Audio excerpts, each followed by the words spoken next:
Thanks, guys. I want to start out by saying that Syracuse University has repeatedly stated that they did not deny protesters food. The protesters, though, tell a different story, saying SU was putting them under siege, trying to starve them into leaving. On Monday night, SU locked the doors a bit early. Nothing and no one could come in as the university decided the building would stay closed Tuesday, that is, except for faculty members. On that day, protesters said that when faculty would try to bring in food, that officers would remove the food from the bags and quarantine it. They've used the following video, which we haven't been able to independently verify as evidence. They say it shows officers searching through bags brought inside and throwing food on the ground. We asked one of the student organizers today, who we agreed not to name or show the face of, about how the response to the university, how they're denying those claims and how they react to that. Is if you go on their official social media pages, they stated that they're not starving out protesters here, but if they want to have access to food, they can leave and go to a dining hall. So that kind of shows that they're definitely not letting food in this space.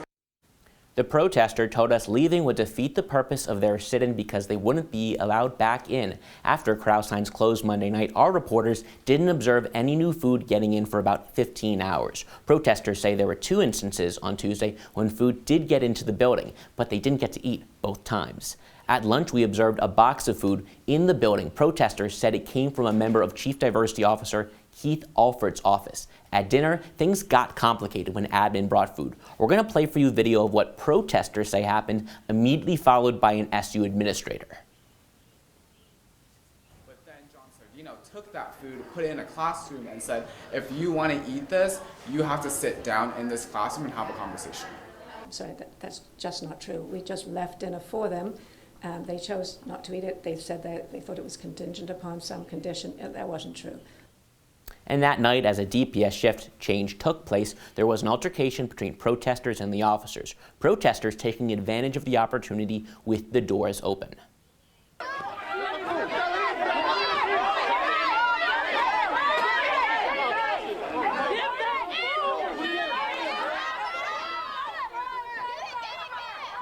The chaotic scene saw pizza boxes, bags of chips, and soda being thrown in, protesters on the inside grabbing hold of the food and taking it.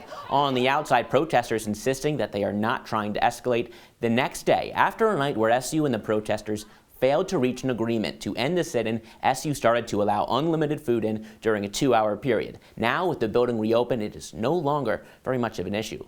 But the protesters are still upset with what happened during the sit-in's opening days. Lilia, Jonah, back to you.